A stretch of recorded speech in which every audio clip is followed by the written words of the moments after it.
আসসালামু আলাইকুম, welcome to JS blog.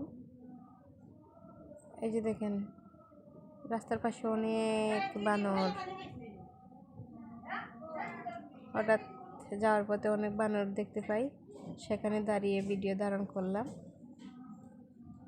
অনেক বানর ঘোরাফেরা করতেছে, খাবার সংগ্রহ করার জন্য আসছে।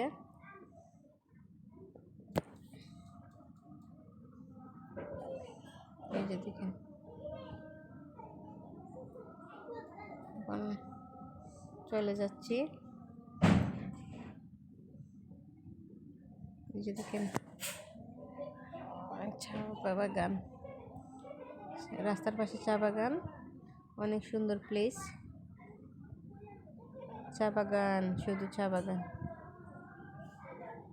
এই যে দেখেন, রাস্তার পাশে কত সুন্দর আনারস নিয়ে বসে আছে। ধন্যবাদ সবাইকে।